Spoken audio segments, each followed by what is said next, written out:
Welcome back to College Knowledge. I'm your host, Dave Kozak. Alongside me is Joe, the college pro. Yeah, that's a good one. I like it. I'm shooting from the hip here, guys. No, it's all good. No, Dave, it's always good to be with you. Dave Kozak is the CEO of the Elite Collegiate Planning and College Planning Network.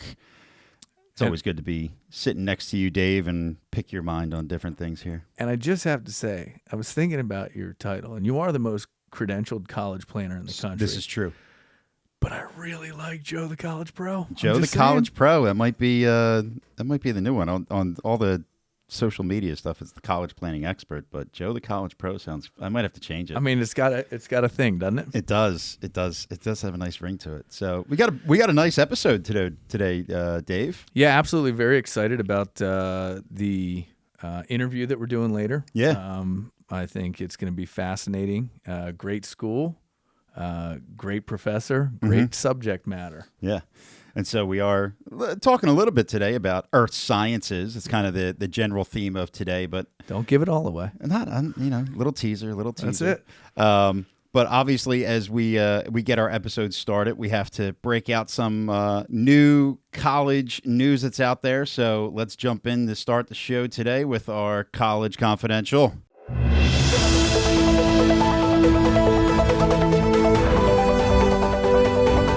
Yeah, so Joe, headline article, U.S. women are outpacing men in college completion. Yep. Including in every major racial and ethnic group. Yeah, so women are surpassing men in earning college degrees, and the trend's been consistent across all the racial and ethnic groups, just like the highlight says. And that's a shift. Right? Yes. I mean, that's significant. And do you have a hypothesis? What jumps out to me immediately without doing any research whatsoever is I do think that there is twofold. Number one, I think that the trend of trades has been picking back up a little bit. I know that there's been, over the past few years, there was a lot of talk about, college isn't worth it. Look at the trades, and I think there's starting to be some people, and usually in the trades, you're talking men, right? So I think that's number one.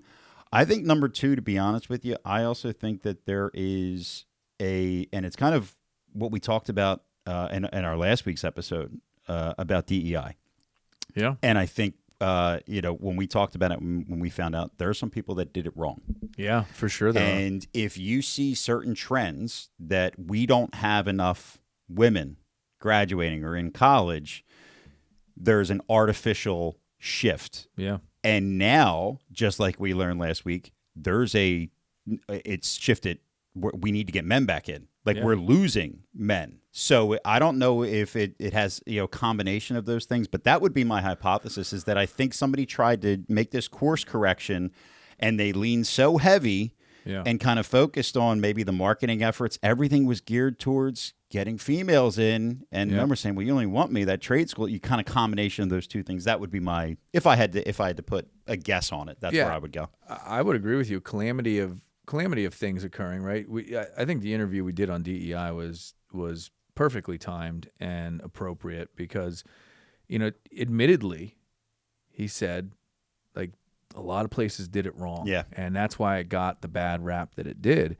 And the trade conversation, that's not new. That's 2015 and on probably, where it was like, hey, and I remember talking to a couple of trades people that I'm associated with, right? I network with them, and they're like, dude, we can't find anybody. Yeah. And so the moment the demand skies up, people are like, well, I can go to college and spend $100,000, $200,000, $300,000, or I could jump over here and earn $100,000. And it's like, well, and then all of a sudden the pathway's lit. So I agree with you on that.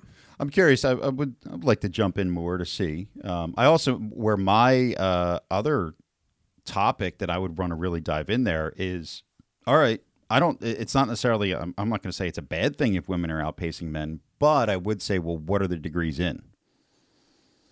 Are we shifting, because again, there's been all the talk about, the wage gap, and there's different ways that people look at it. And again, choices are what truly make that gap, right? Yeah, and no doubt. If we're looking at more females that are taking courses that are not high-paying degrees, Is that it's not solving the problem, but it's that if we looked at it the wrong way, saying there's a wage gap we need to fill. Oh, we need to get more women in college, but women are taking still education degrees that aren't necessarily those higher paying jobs.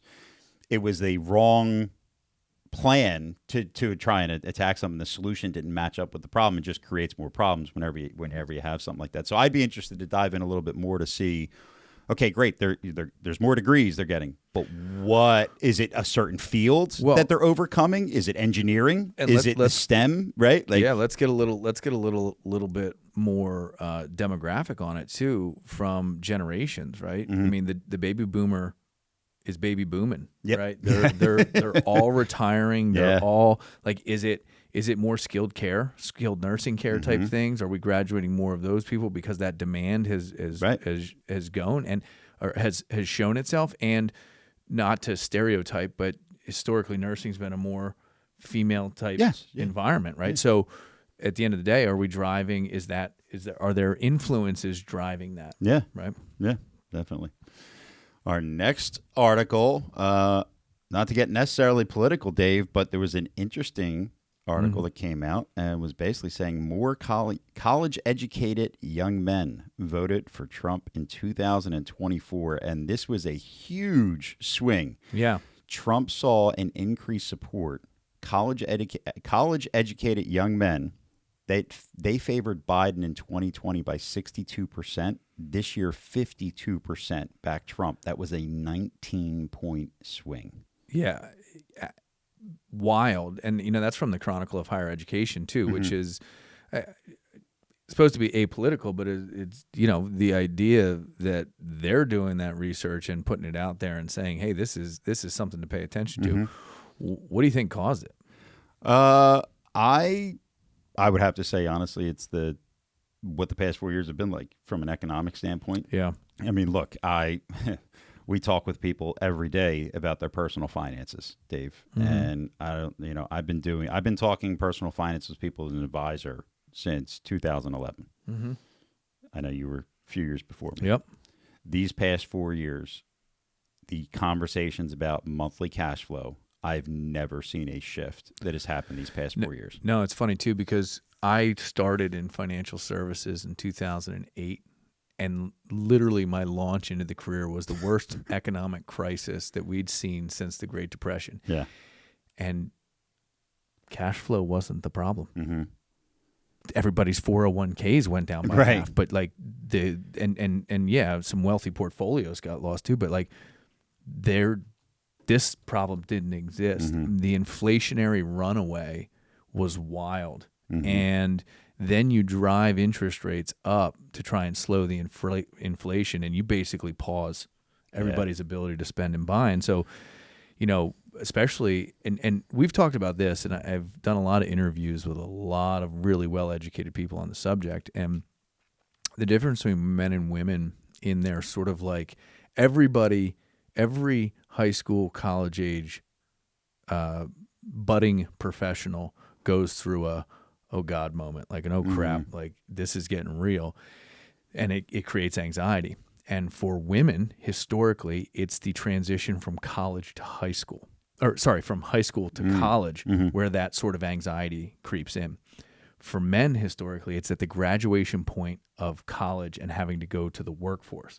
And so when you see guys increasing their vote because of the financial backing, they're assuming, my assumption, again, my hypothesis is they're going better opportunity for jobs and lower prices. If we go here, we may be able to afford our life. And so, that's my assumption. Yeah. And I mean, I think straightforward, I think very rare, at least in my lifetime, our lifetime, we've never had the situation where you could say, what were the past 4 years like? What were the past 4 years like before that? It's the same person. We've never had that where you can literally say, well, what was it like 4 years ago? Not what could it be like? Yeah. You had 4 years with President Trump. You had 4 years with President Biden. And I know it wasn't President Biden that was running, but we've never had that true.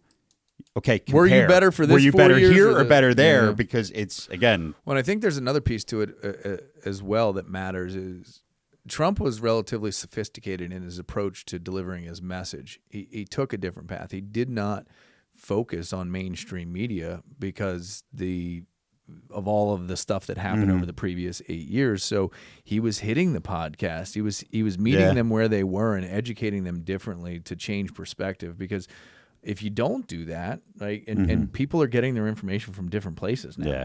And so, and I think everybody across both aisles, across the board, has realized the mainstream media tells what they want to tell to sell more of what they want to sell. Yeah. And so, again, I think there's a lot to that. This was by far a different campaign that I have seen in the past. Yeah.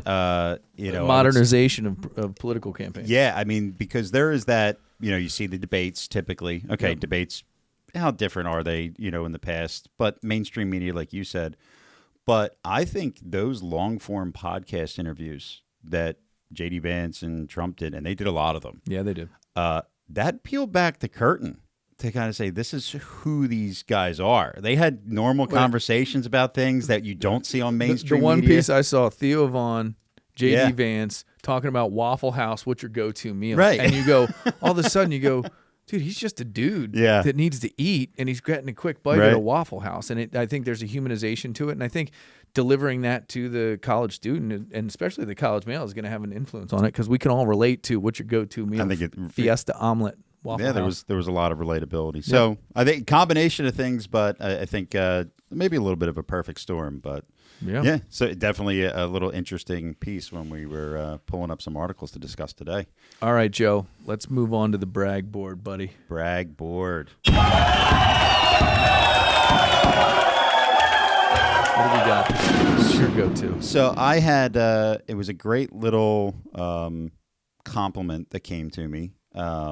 I have been pretty active on social media. Yeah. And, we talked earlier, the college planning expert. But Joe the College Bro. That's it. Joe the College Pro. I think I'm going to have to make that change. I'm just saying. Yeah. It took a minute, but we got there. So I opted to, really try and help. I know that there's a lot of families that we haven't been able to meet. People don't even know that there is a Joe the College Pro that's out there. Yeah. And so I just started answering FAFSA questions. Like what this is the question on the FAFSA. It's open. How do you answer this question? The amount of feedback that I've gotten from just people of saying, thank you, this is so clear. We were lost. We had no idea. We were about to include our IRAs and our 401ks on the investment questions. A little pat on myself on the back that it was a message that, again, I am passionate about this, that I know I did everything wrong when I was a senior. I know my parents did everything wrong with me and my siblings when it came to the FAFSA and the whole college process. So that passion, if I can help a few people, I know that, hey, you're seniors, there's a whole lot I could have done if I met you a couple years ago, unfortunately, but if I can just make a couple of videos and help you guys out, it was nice to see the feedback and some of the following that I got from that. So, well done. I helped some people out with their FAFSAs that I have never even met, so that felt good. Yeah, that's good stuff. I had one similar. I'm not nearly as proficient on the social media as you are. But I had a family come in, and they were in like panic mode. FAFSA just opened. Mm-hmm. They saw a presentation that we did, and they wanted the help. Yeah. And there was nothing to help with. Yeah. It's not like some magic, but pull a rabbit out of the hat for them. Mm-hmm. And, they were stressed about money because they didn't have the money to pay for college. And it wasn't a fit for our business model. And they brought in the list of schools. And they had no idea how the whole thing played out. Yeah. And I said, have we been accepted in any of these schools? And sure enough, she had been accepted. And she was accepted at a private school. I'm not going to names to identify people. But I basically pulled up our software package. The Search Faster technology. I put in their financials. I said, listen, this is what you're going to have to pay. You guys are all right. You're good. They were thinking $78,000, and it's going to be $12,000. Wow. Right. And so I just said, awesome. Listen, calm down. You're in. If she and it happened to be their daughter's number one school on the list. That's and great. She had gotten into it, but they had no idea how it was actually going to play out. Mm-hmm. and they were panicked. And so I said, I sent them on their way. I said, you guys are in good shape. Yeah. You got to wait until about April. Yep. Right. Because I don't know when your financial aid package and financial aid award letter is going to come.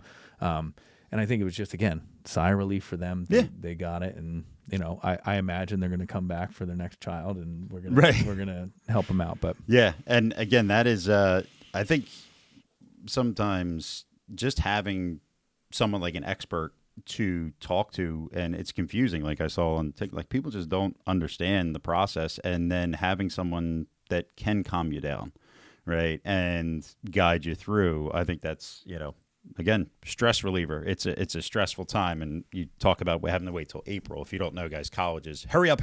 Now wait. Now hurry up. Tell us what you're doing. Well, it's crazy and it's too. Stressful, man. It's hurry up. Wait. Oh, we got the answer. No, you got half the answer, right? Yeah, you're in, but you don't know what you're going to be asked to pay, right? Yeah. And so and then it's another wait cycle. And just as a point, this is away from the brag board, but be patient with the progress. Oh, yeah. Be patient with the decision. Get the information first, then make the decision. I know students, you've been fighting, you've been working, you got the applications in. It's been a long process. Be patient. Yeah. You're in. Let's figure out if it makes sense financially. And I got to touch on that because I know you've probably said this to this family, but you're accepted. Great. You know, before that award potentially comes in April, that school is going to be doing everything they can to be saying, hey, commit. Yeah, 100%. Because if you don't have all the cards on the table yet, you don't know what offers, what it's actually going to cost, and you commit too early, do they have to give you the great package? Yeah, I don't know, right? Have all the cards on the table. Don't jump the gun, even if you know that's where you're going to go to school, as long as the price is right.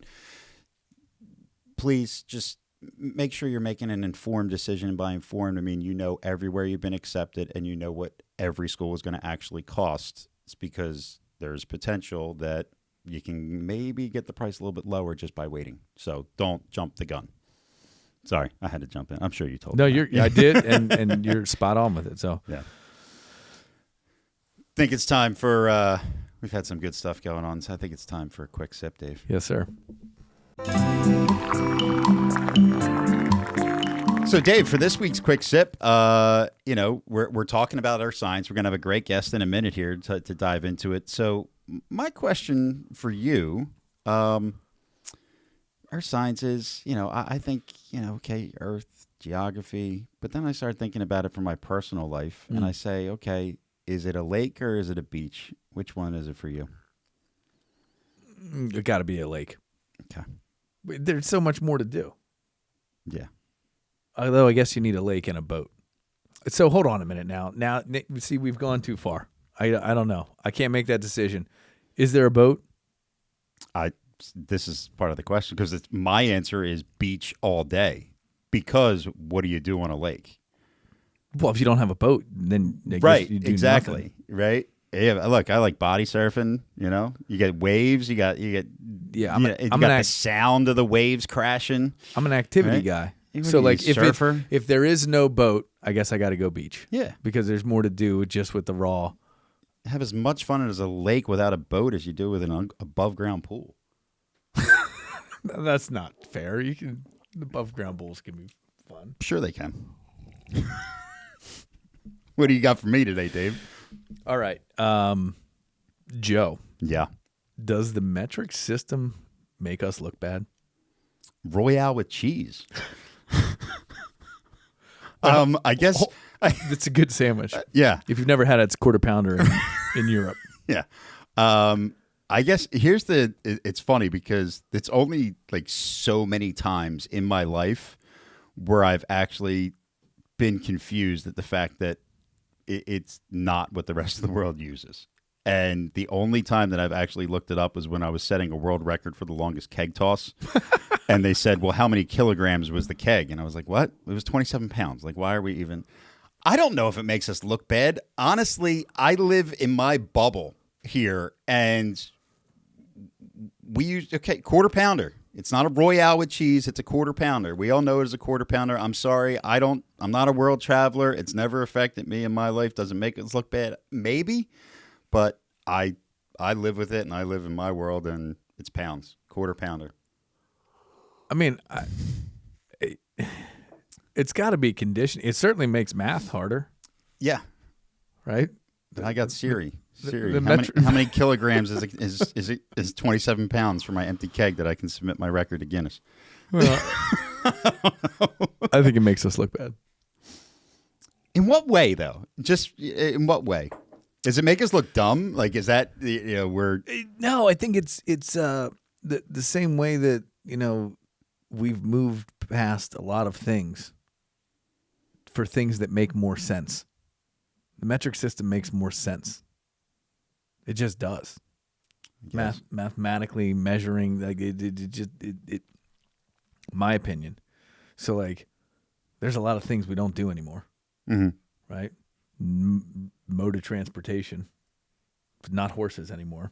Like we've moved on, right? So like I believe the metric system came from somebody held out their arm, a king of England at one point, and that was the measurement was what made a yard.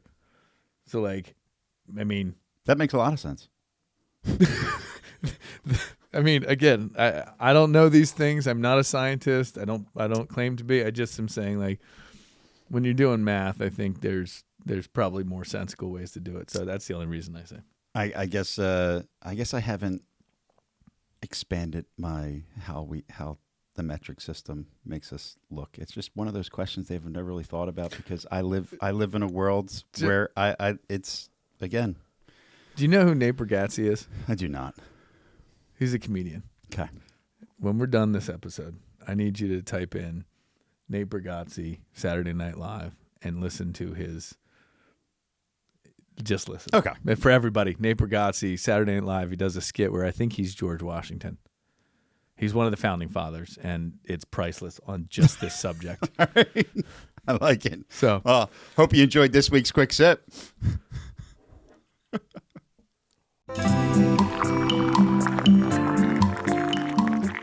So, Dave, as we jump back into the discussion of earth science, we have a great guest that is going to be joining us here. Absolutely. So today, everyone, we're interviewing Dr. Kristy Tiampo, the professor, director of Earth Science and Observation Center, ESOC, at the University of Colorado at Boulder. Dr. Tiampo's groundbreaking research explores the process behind natural and human-caused hazards like earthquakes, volcanoes, and landslides, using cutting-edge technology such as satellite imaging, GPS data, seismic analysis. She works to uncover how these phenomena occur and, most importantly, how they affect our infrastructure and communities. With a PhD from CU Boulder and degrees from Stanford and Tufts, Dr. Tiampo is a leading voice in geophysics, geodynamics, and remote sensing. Whether it's forecasting eruptions, landslides, or earthquakes, or studying how human activities can induce seismic activity, her work provides critical insights into how we understand and prepare for these powerful forces of nature. All right. At this point, we'd like to introduce our main guest, Dr. Kristy Tiampo, Professor Director of Earth Science and Observation Center at the University of Colorado at Boulder. Welcome to the show, and thanks for joining us. Thanks for inviting me. It's a pleasure.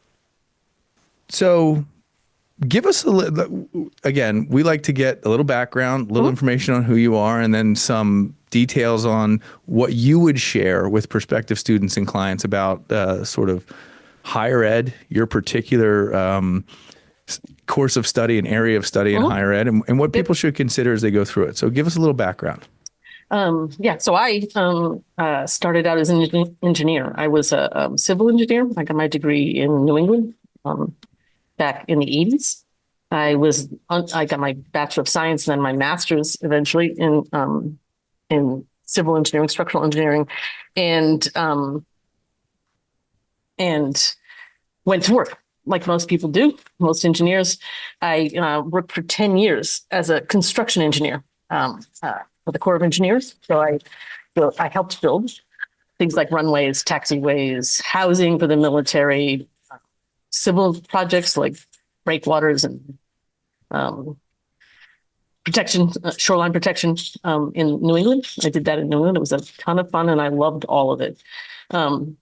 But as happens, life changes, and we were moving out to Colorado, and I decided with some encouragement from my husband to go back to school and get my PhD, something I'd always wanted to do.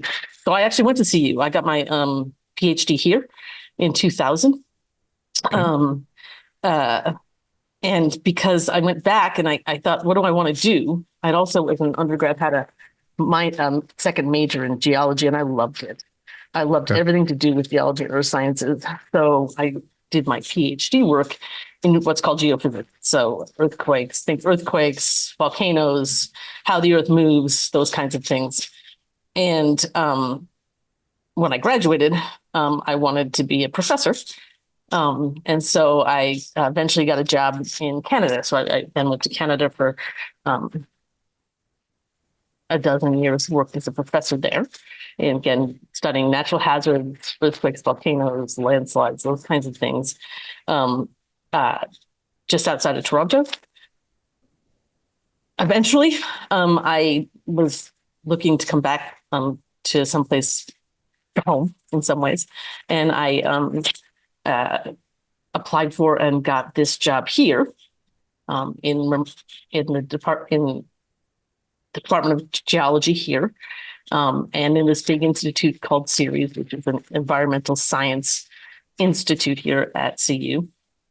I'm as the director of a small center, the Earth Science and Observation Center, largely because I study the Earth using remote sensing tools. So using satellites that fly in the sky or planes that fly over the sky, or I have students who use drones to study how the Earth is changing, how it's moving. Think of the changing Earth. And in my case, the changing Earth often involves things that are dangerous to people.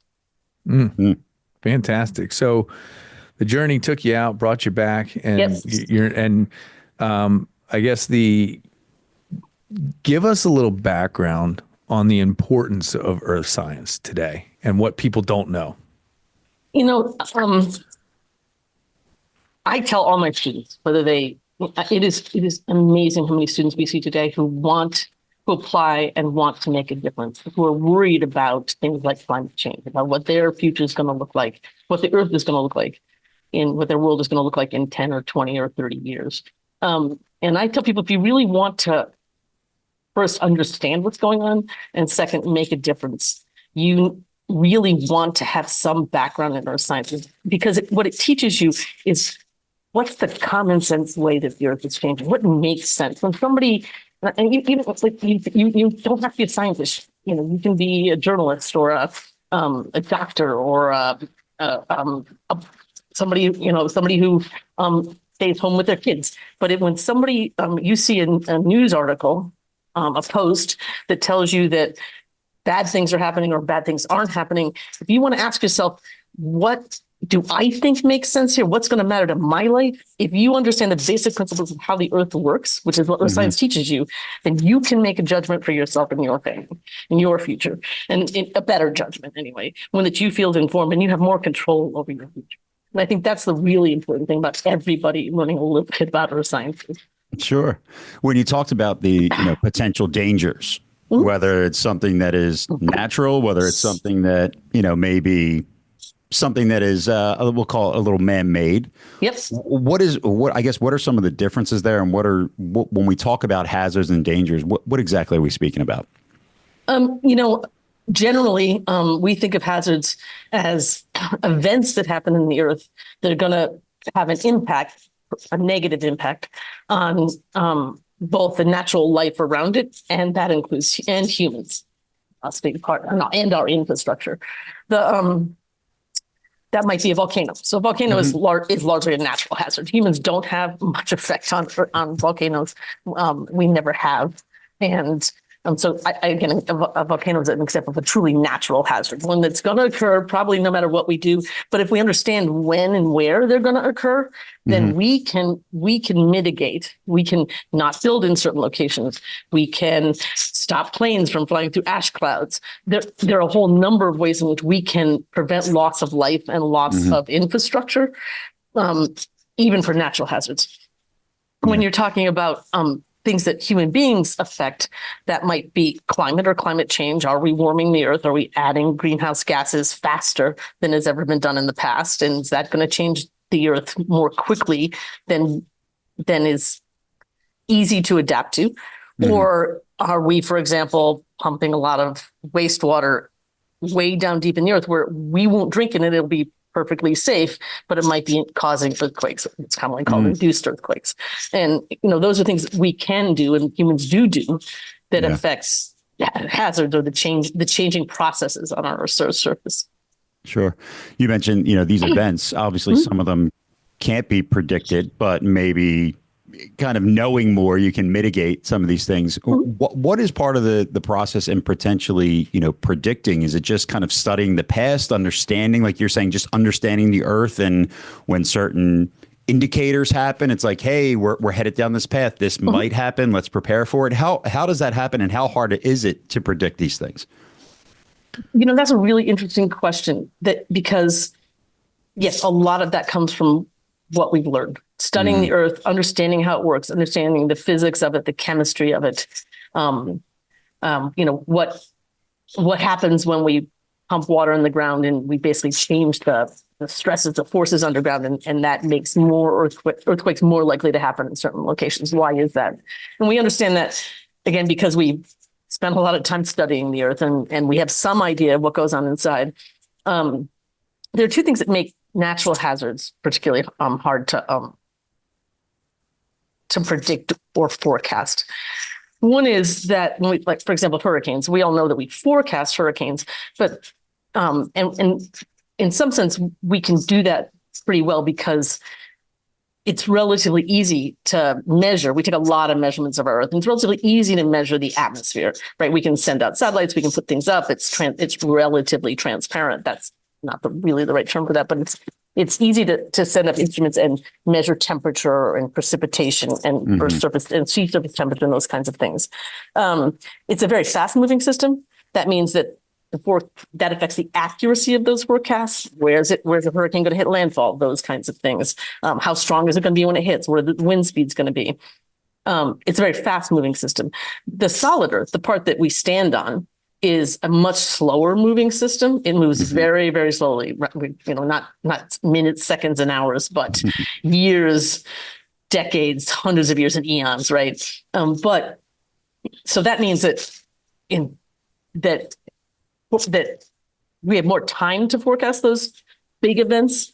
The bigger problem is that it's also much harder to measure inside the Earth, right? It's solid. It's hard to put a lot of instruments inside it and measure the actual stresses, find out where the magma is. We've gotten much better at it with what you can commonly think of as secondary sources in recent years, secondary measurement techniques, seismometers, measuring how the Earth is changing on the surface. What does that tell us about what's growing underneath? Those kinds of things. But it's a harder medium to measure, which means we know less about what's going on inside. So, I mean, fascinating stuff. And my big question, because we've interviewed a lot of different engineering professors and science professors, I always like to get the take on the technology advancement, right? Because if you look at, we're business people. So in the business world, technology has just gone absolutely bonkers. I mean, us being able to do this interview from across the country, I know. It's been around, but not to the level and quality that we can do today, right? That's right. So how much has the pace picked up in the research you're able to do because of the technology that you can utilize? I give a lecture every year on remote for a particular class here at CU in what we call the space minor. It's a class that to help students from all fields figure out how they might fit into the space world, right? And what we collect for data in remote sensing, that has been, in terms of what we want to learn about the Earth, the biggest change. We collect petabytes of data now on the order of days to weeks. We have so much data we almost can't use it all. And so that's that sort of exponential increase in data collection, measuring the surface of the Earth with satellites, measuring the interior of the Earth with seismometers, measuring the temperature of the oceans, getting information on the deep oceans. All of that data coupled with the AI revolution. And I tell people a lot that one of the reasons, a lot of the things that people use for AI now, those were around when I was a grad student, 30 years ago now. But you didn't use them. They didn't use much because we didn't have the data to feed them, to teach them, which is what we have now. So that coupling of big data, and again, these new and revolutionary computational abilities, AI, the hardware we can work on, the visualization tools that are similar to what we're using here right now.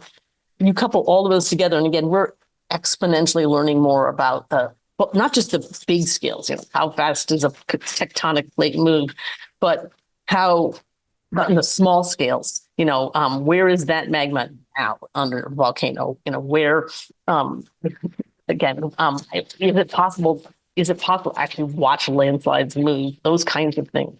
That was impossible 5 years ago, 10 years ago, and now we have a lot. And again, we're just going to get better at all that. It's amazing. Yeah, it's the same thing you see in business. Yeah, and I look at the correlation. Like, you go back to just being an architect 20 years ago, right? At the advent of computer-assisted design, you had guys at drafting tables hand drawing stuff and now me, a civilian, can basically go buy a program and just mess around with design because the technology has come so far. So the ability to process the information is huge. Yep. And I agree, the AI is helping.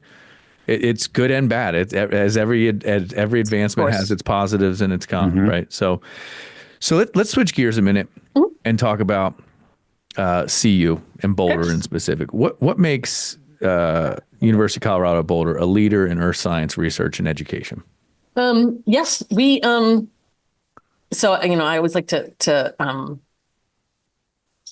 advertise. Sure. CU has over the last 10 to 15 years been ranked top 5 in the world in earth science education in the United States. It is, and often it's 1 or 2.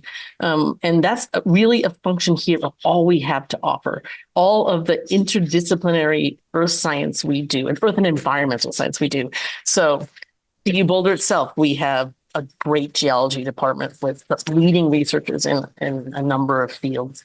We have several institutes, one very big one, the one I'm part of, but also several smaller institutes which do different kinds of science related to that earth sciences. So again, at Ceres, we have 900 researchers working on environmental issues in collaboration with NOAA, who has one of their main centers here in town.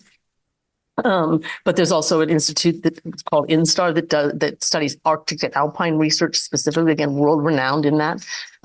We have, again, on top of NOAA, there are any number of smaller, less well-known, centers and groups and institutes here, the Southwest Research Institute, NCAR, which is, and UCAR, which are 2 atmospheric research centers here in semi-governmental, well, it's complicated, but again, largely funded by governmental research and funding. We have NREL down south. We have a number of other groups that work and measure the Earth itself. And then we have, on top of that, we have an engineering faculty, a College of Engineering, that is every year receives the most funding from NASA of any engineering school in the country. And so again, those numbers vary from year to year, but that's who they are. That's what they do. And so we have another center, we have another institute that helps launch missions for NASA. And for other space agencies from around the world. So that agglomeration of that sort of critical mass of people who do that kind of science means that for students who want to come here, for undergraduate students who want to come here, it's a great opportunity to get first a great basic education in science and earth science, but also to take part in research opportunities that are going to help them learn about who they are, what they care about, what they want to do with their science and their future, or do they want to be we have a space minor? Do you want to be a journalist who largely studies and learns about and talks about space and space issues, right? And writes in those areas. I mean, again, we have this huge swath of opportunities for students in those areas, which I think is unparalleled in the country, to be honest with you. When you are talking about students that you mentioned, there's so many that want to help, right? Yep, they're seeing these, and then having the opportunity to come in and what is the process like for, hey, I know I want to help, I'm interested in science, but I don't know what specifically fields I may want to pursue. What does that pathway look like for a student at CU? How much, you talked about the interdisciplinary pieces. And so what does that look like? When do they have to make a decision? Is it prior to coming? Is it third year? What does that look like? Yeah. So it kind of, to a certain extent, I mean, again, every science field is different. So I want to be very clear about that. Earth science is particular. If you want to go to med school and take the MCATs, it's generally well known. You start early and you start taking those courses early. That's how it's done.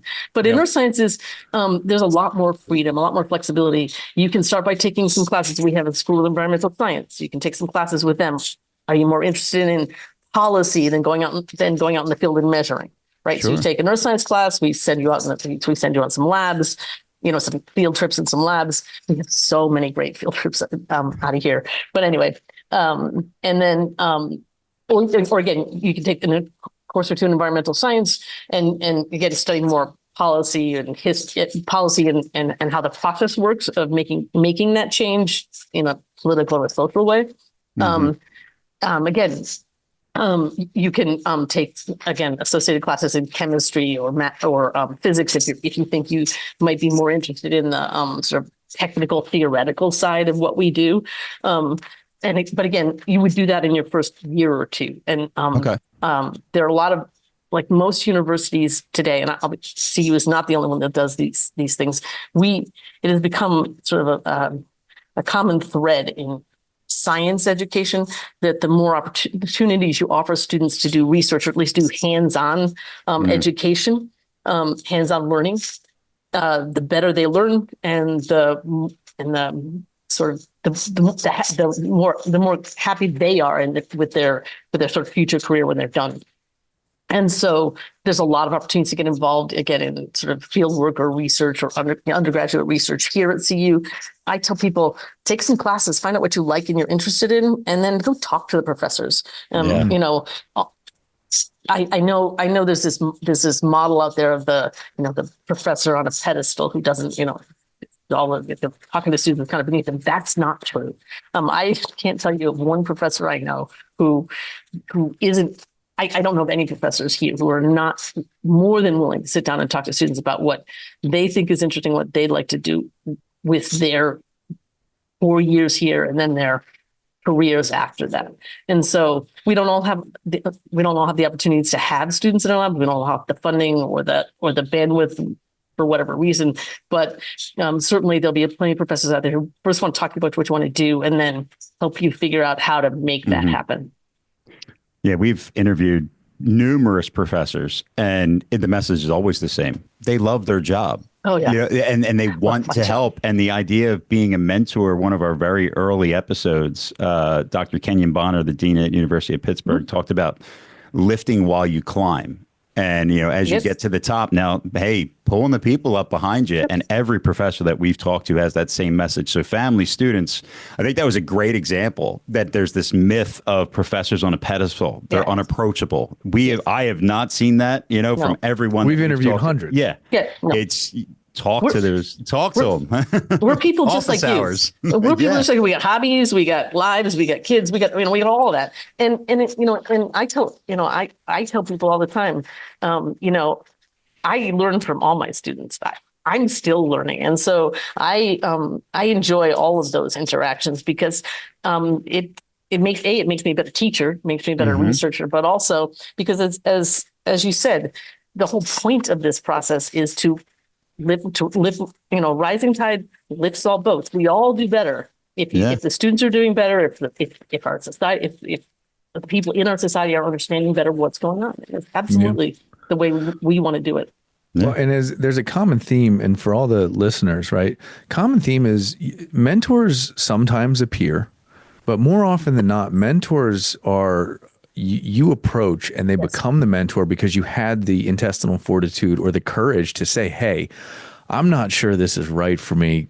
Can I get your advice? And that's when the mentor shows their color. So one of the other themes that everybody has, every professor we've interviewed, every dean, 180 episodes or so, is just ask. Yeah. Ask for help if you need help. Ask for direction if you need direction. Just ask, because it makes all the difference. I think the other thing, I just want to touch on this real quick. The students that we've interviewed, the professors that we've interviewed, even professors' stories of their own, their professors that they had, having conversations and opening things up, you build a relationship. And there have been so many stories where a professor has said to someone else, you should do this. You should look into this. And it was something that wasn't even on someone's mind, right? I didn't know that was a possibility. I didn't know there was that field of study. And like, you'd be perfect for this.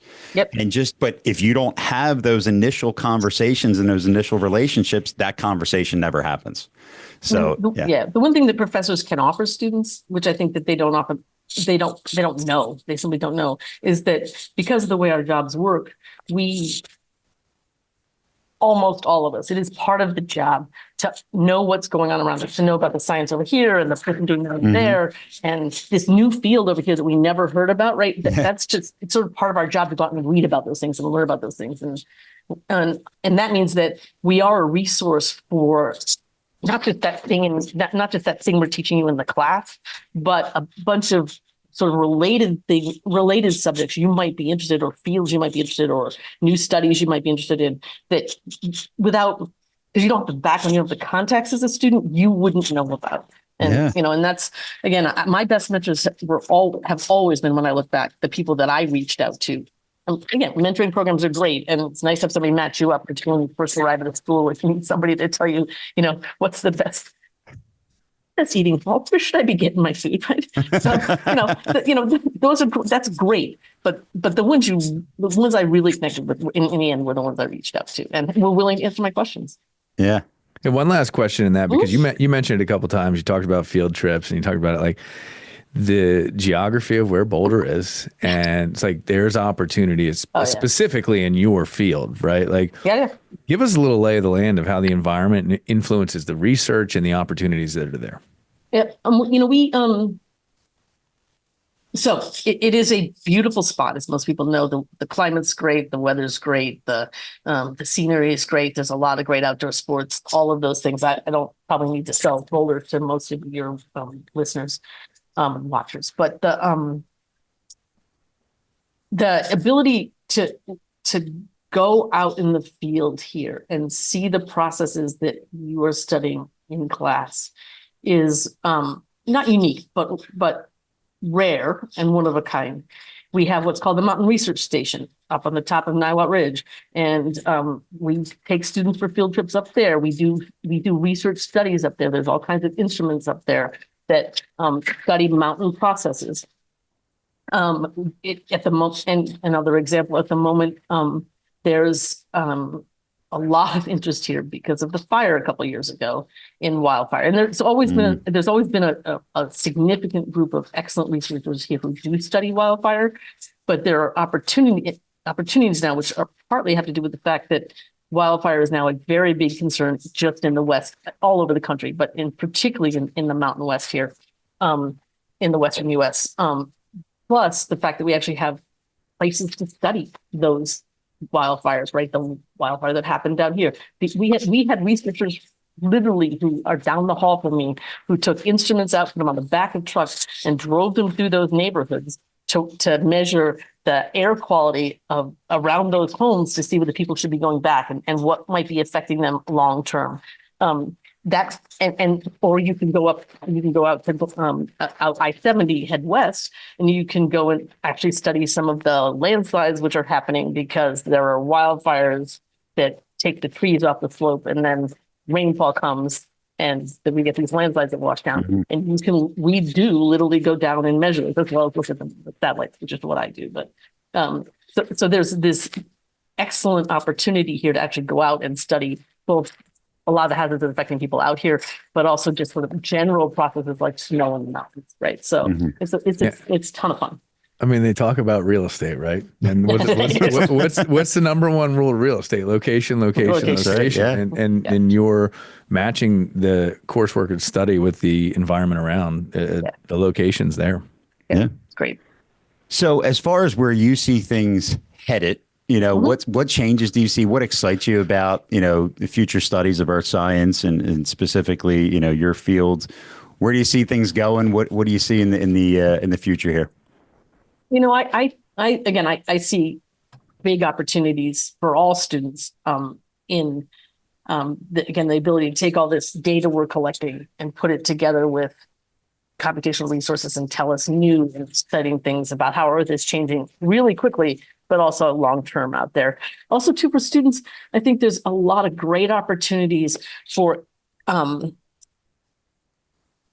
new, innovative, sort of interdisciplinary ways to make your career work, right? I am routinely approached by computer science and engineering students who have skills in that area, but want to apply them to, again, some of these problems that people are so concerned about, climate, et cetera. And there are a lot of earth scientists without ability to use those computers or use that data in the same awesome way that, again, those scientists do. So there's a lot of real interdisciplinary options. There is a huge area these days in public health and biology and earth sciences, trying to figure out how the spaces we live in affect our health, our longevity, and both in terms of, again, individual health, group problems, but also in terms of the money we spend and how we're going to actually efficiently and effectively use that money to help people in the future, right? That's going to be a big deal as we move forward. So it's not just the sciences that matter here, but again, the economics, the social science, the policy that goes with all that. That's not really my area of expertise, but which is going to be very impactful. Public health is going to be a big issue in the next few years. From all of these sort of science issues that we see. Yeah, I think it's a huge issue now that is been understated for a long time. I mean, we're seeing stuff that we've never seen. So, before we get into our fun little wrap up here, what advice do you have for students interested in earth sciences pursuing careers in geophysics and hazard mitigation? Like, you're a junior in high school. What is your PhD level advice for these families and students? I have three things. One is there are almost an infinite number of opportunities if you do earth sciences. So, you can go work in the resource industry, mining and oil and gas, if that's what you want to do.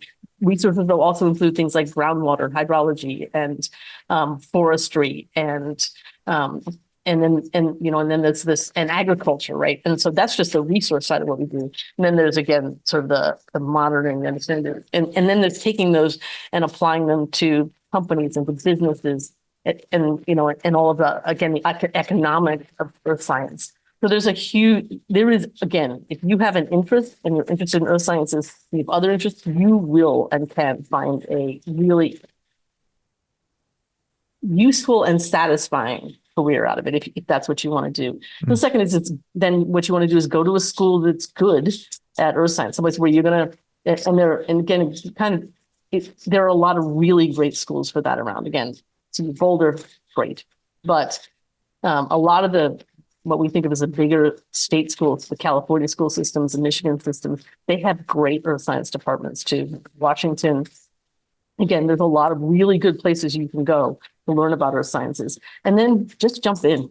Take some classes, meet some people, and if something strikes your interest, there's a field trip going out that you volunteer for or go to, or there's an opportunity to help work on collecting some data someplace, or someone's doing a study on how air quality affects infant mortality. Any of those, jump in, just join, and again, meet people. That's the most important thing. Yeah, it's funny because you said air quality and you went one way, and I was like, I wonder if anybody studies how air quality handles a baseball going out of the park. Like how a golf ball travels. Yep. But like, it's the same principles applied to a different subject matter. So your passion could be basically wide open is in terms of, and if you can develop a habit and a joy and a passion and combine it with the science and do that, I mean, I think that's magic. Love it. Thank you. So we have a quick little, when we wrap up our interviews, we call it our quick six. Yep. So it's 6 quick questions, kind of a lightning round type thing. So as I get this one started, I was asked, what's the one piece of college advice that you would give but most people would disagree with? Oh,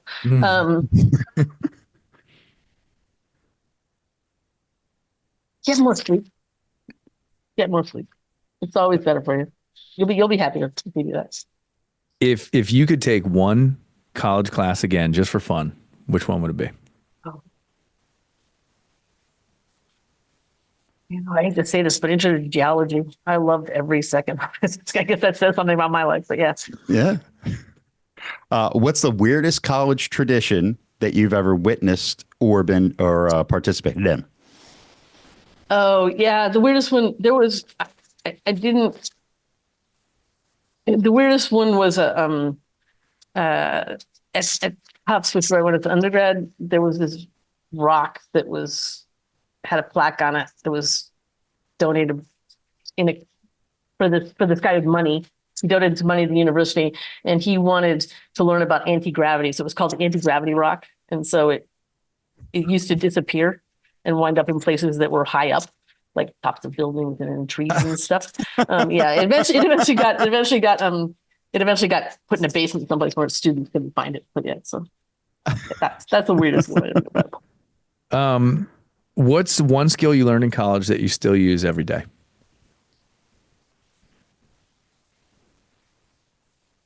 In college, I still use every day. I write things down. I still, when I took notes, I am partially at least a kinesthetic learner. So if I want to remember something, I write it down, and I still do that. Right.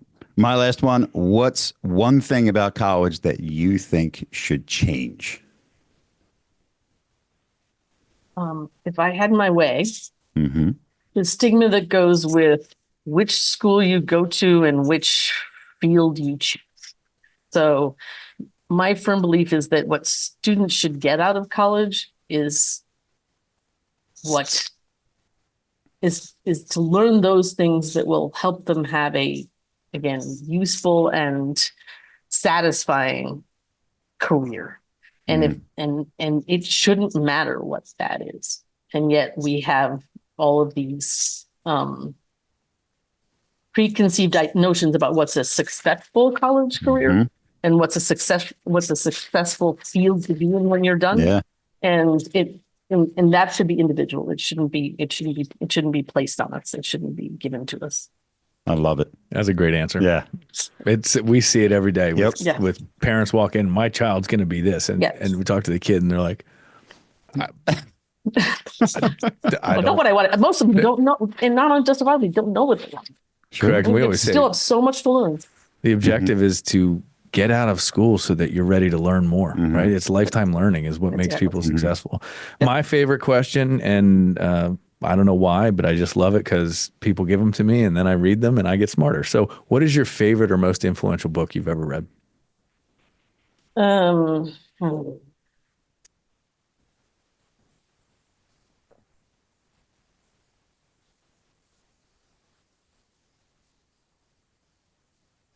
What's a good dramatic Mila poem? 18. I think that a book that's stayed with me for a long time is Mila 18. Say it again for me. Called Mila 18. Mila 18. Cool. Awesome stuff. Well, we appreciate it. This has been a fantastic interview. Very insightful. For those that are just catching, this is Dr. Kristy Tiampo, professor and director of Earth Sciences and Observation Center at the University of Colorado Boulder. Thank you. It's been thoroughly enjoyable. Awesome, so Dr. Tiampo. Thank you so much. Thank you so much. Thank you. Bye. All right, Joe. So fantastic interview. Yeah, that was fun. Yeah, it was, and I think it was. The answers were good. The information was good. And what's your takeaway? What's your biggest sort of nugget out of that?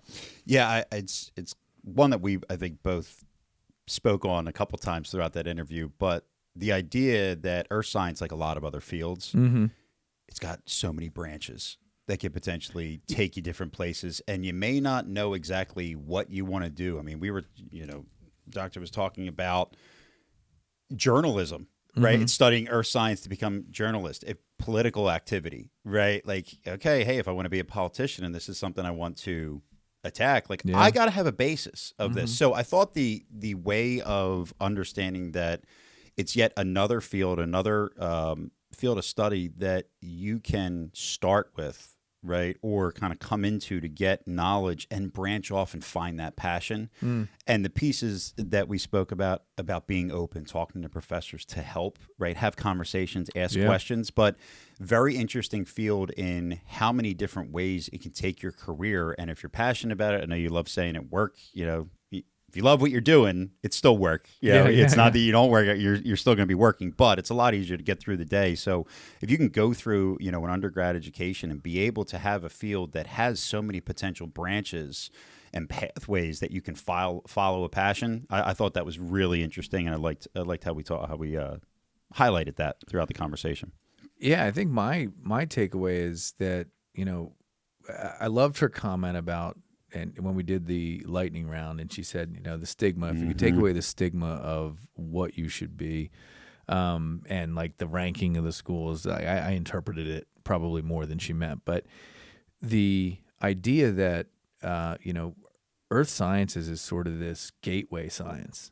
And if you, and I mean, this is coming from an engineer, right? Yeah. She went she did geology, then she went mechanical engineer. I think she said mechanical, right? I think it was mechanical. Either, yeah. But then she came back to the earth sciences because she loved the geology so much. Yeah. She just wanted to be involved in that. And, you know, the crossover that you can do, but if you go, you get a couple of core science classes in, then you can start to really like, oh, that one intrigues me. Like I liked the physics more than I liked and you can pursue that. So I like the idea of earth sciences being a gateway science and where you can go. Yeah, and I would say we didn't get into it, but I think a lot of people ultimately think, you know, earth science is not necessarily something that all parents would be happy that their kids pursuing. You know, and I think today's episodes shed some light on how it can be something that is, I'll say, one, positive, right, that it potentially can make a change, but I think it can be rewarding for kids too. Again, if they are passionate about this field, that there are so many different ways that they can potentially help. If that's what drives them, is have a passion of wanting to help make change for the world, right? The planet, for the population. We were talking about just public health and how that's changed. Like if that's someone's passion, this is a field where, you know, there's a lot of things that can be done rather than being a doctor, right? And helping one person, the amount of research that can be done can help thousands, if not millions of people. I think it can be pretty rewarding. So it's not all... I know that if I talk to some people, I'll say, you know, maybe my father, and he said, you know, I said, Dad, I'm going to want to study, you know, earth science. He's like, what? You one of those climate change people? Like, I know that's what he would say. That's what he would think, you know? So I think today it's understanding a little bit more. It's why I love our episodes so much, where it dives in and just peels back some of those misconceptions and understanding it more. And again, I was very impressed. I was unaware today. What I really learned was that how much, you know, a study in this field can branch out. So. Yeah, no doubt. And I think a relatively silly takeaway from it was the fact that they had to remove the rock and put it indoors so it would stop disappearing. The anti-gravity rock? The anti-gravity rock. That's a good one. You know, the funny thing is, like, I'm picturing like 6 guys trying to get this thing on an elevator, you know, like I can't imagine how big the anti-gravity rock was. Yeah. But I know I would have had fun with that. Yeah, certainly. So, definitely a good episode today. You know, some good stuff today. Looking forward to next week's episode. Yeah, for sure. We're going to be diving into. You're going to not going to want to miss this one. We're talking about admissions, and we're going to get into it. The college admissions process. We're going to have a special guest to talk about. You know, a specific school, what are they looking at from an admission standpoint? So definitely an episode you don't want to miss. Yeah, we're going to try and get the information you guys all want to hear on that, right? Yeah. What really matters for the student who's applying to the school, and how do they look at it? Yeah, so going to be a good one. And lastly, do not forget, we are going to have registrations opening soon. But for listeners of our show, again, this is a one-time, limited seats available, unique opportunity where Dave and I are going to be hosting a live workshop, webinar, masterclass, a live episode of College Knowledge on Tuesday, January 14th. That is correct. I think we're going to do it at 8 o'clock. Where it's going to, again, seats are 8 o'clock Eastern Standard Time. Seats are going to be limited, but we are going to go over the full kind of need to know information, how you get started on the right foot, why this thing gets so complicated, really dive in. And I would almost say, Joe, we're gonna take what are we 180 episodes into this show at this point? We're gonna take all that knowledge that is necessary, gained, and deliver it. Yeah, and that again, when you reserve your seat, one caveat, guys, you have to have a kid that is younger than senior year of high school to attend. But that's going to wrap up this week's episode. Dave, anything before we officially sign off, sir? No, I'm pretty good. All right. Well, to all of our listeners, thanks for joining us. Tune in next week. Watch out for the registration for our workshop. And until next time, stay safe, stay strong, and stay sane.